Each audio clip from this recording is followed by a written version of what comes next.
Om Swastiastu. Assalamualaikum warahmatullahi wabarakatuh. Salam nama budaya dan salam sejahtera untuk kita semua.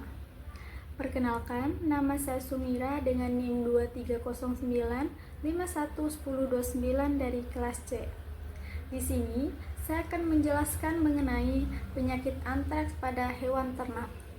Untuk memenuhi tugas mata kuliah Ilmu Penyakit Bakteri dan Jamur dengan dosen pengampu Profesor Dr. Hewan Inengah Kertabesung MSI.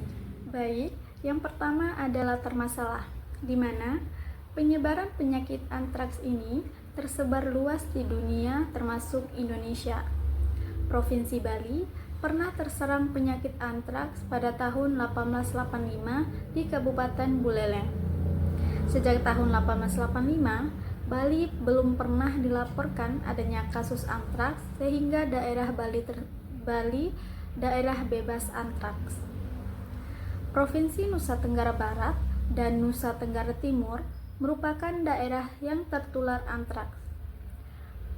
Pulau Lombok terakhir dilaporkan pada tahun 1987 dan sampai sekarang belum pernah ada laporan di Lombok, sehingga pulau ini berpotensi akan bebas di tahun-tahun mendatang. Di Sumbawa, mulai dilaporkan pada tahun 1917 di Kabupaten Dompu dan muncul kembali pada tahun 1931, dan sampai saat ini kasus antraks selalu berulang setiap tahun, sehingga daerah Sumbawa dikategorikan daerah endemis antraks. Demikian pula dengan Pulau Flores, Rote, Sumba, dan Timor bagian barat yang juga merupakan daerah endemis antraks. Selanjutnya yaitu permasalahan, di mana antraks adalah penyakit menular yang disebabkan oleh bakteri Bacillus anthracis pada berbagai jenis ternak seperti sapi, kambing, domba, anjing, kucing, serta beberapa hewan lainnya. Antraks juga dapat menyerang manusia bersifat zoonosis.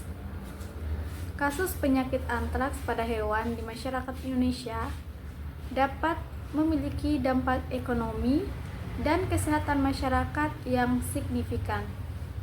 Antraks dapat memiliki dampak ekonomi yang signifikan karena kematian hewan ternak, kerugian produksi daging dan susu, dan pembatasan perdagangan hewan dan produk pertanian. Selanjutnya yaitu cara penularan penyakit antraks. Pertama, penularan penyakit dari hewan penderita ke hewan lain yang sehat terjadi melalui alat pencernaan, alat pernapasan, dan melalui permukaan kulit yang luka. Kedua, penularan penyakit pada manusia biasanya terjadi melalui permukaan kulit yang terluka, terutama orang-orang yang sering berhubungan dengan ternak penderita. Dapat pula karena makan daging atau limpa yang berasal dari ternak penderita antraks. Ketiga, kuman antraks berpindah dan menyebar kemana saja melalui air, angin, serangga, dan bahan-bahan lainnya yang tercemar kuman antraks. Baik, ada gejala dari penyakit antraks. Yang pertama, gejala klinis dan patologi anatomi. Tanda-tanda awal adanya kasus antraks adalah adanya kematian ternak secara mendadak pada suatu wilayah, terutama di daerah yang secara historis pernah ditemukan kasus antraks. Gejala klinis antraks secara umum pada hewan antara lain lemah, nafsu makan berkurang, sekresi susu menjadi berkurang, adanya pembekakan di daerah leher atau submandibular, suhu tubuh meningkat atau demam, tetapi dapat juga normal.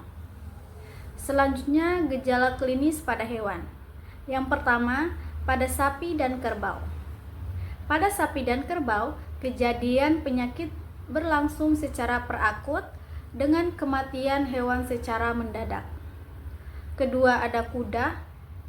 Antraks pada kuda biasanya ditemukan dalam bentuk akut sampai dengan subakut, menyebabkan diare dan juga kolik. Ketiga, ada domba dan kambing. Pada domba dan kambing, gejala antraks bersifat perakut atau akut. Dan yang terakhir, ada babi.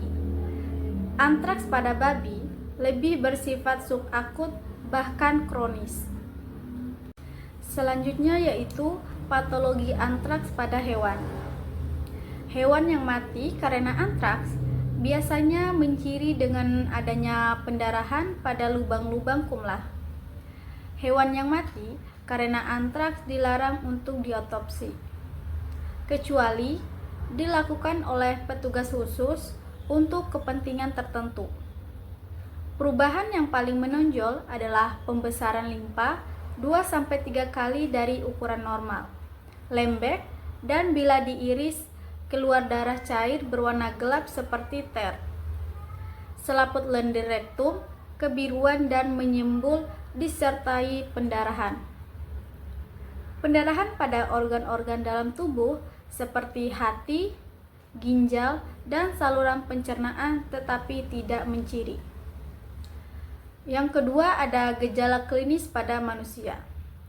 Ada 3 bentuk antraks pada manusia, yaitu antraks kulit, antraks gastrointestinal atau pencernaan, dan oropharyngeal, serta antraks pernapasan. Selanjutnya yaitu diagnosa penyakit antraks. Yang pertama, pemeriksaan bakteriologis. Pemeriksaan ini dilakukan dengan mengambil spesimen dari organ-organ yang merupakan predileksi Bacillus anthracis ataupun darah yang keluar dari penderita.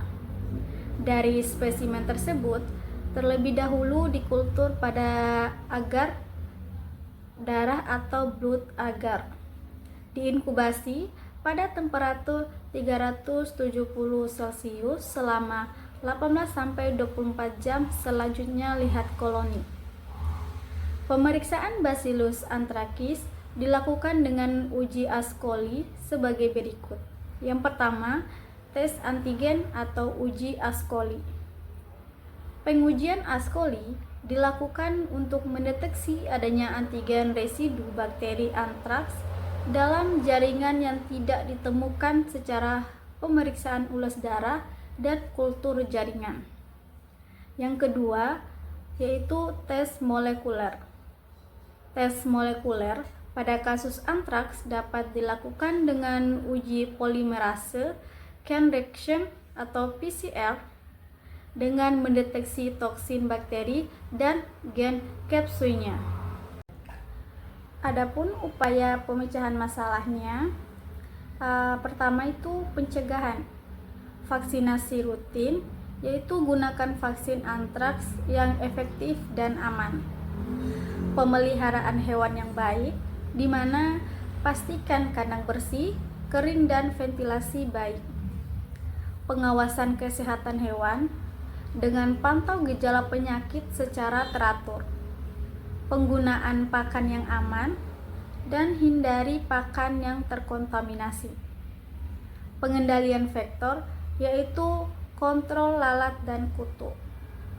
Yang kedua yaitu ada pengendalian. Yang pertama, isolasi hewan yang terinfeksi, melakukan vaksinasi massal, membersihkan dan mendisinfeksi kandang, dan yang terakhir yaitu pengawasan lalu lintas hewan.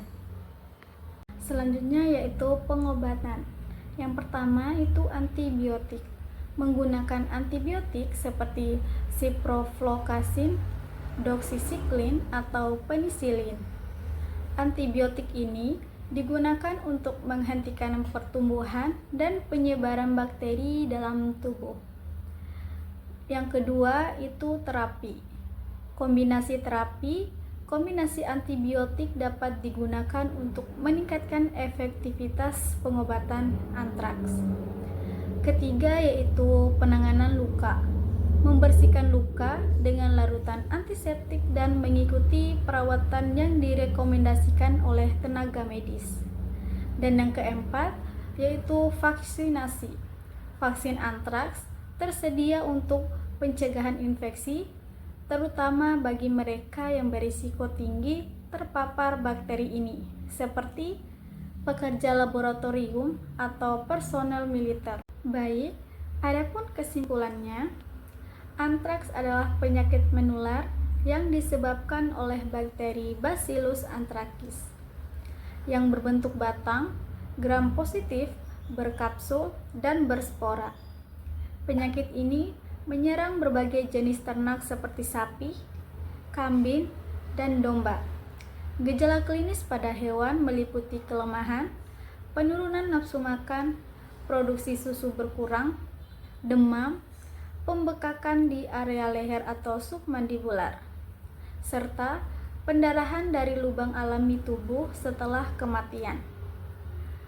Perubahan mencolok pada hewan mati adalah pembesaran limpa hingga 2-3 kali ukuran normal dengan darah cair gelap saat diiris. Pada manusia, antraks disebabkan oleh kontak dengan spora dari hewan yang terinfeksi. Infeksi ini dapat muncul dalam 3 bentuk. Yang pertama, antraks kulit, antraks pencernaan, serta antraks pernapasan. Diagnosis dilakukan melalui pemeriksaan bakteriologis, uji antigen seperti uji Ascoli, dan tes molekuler.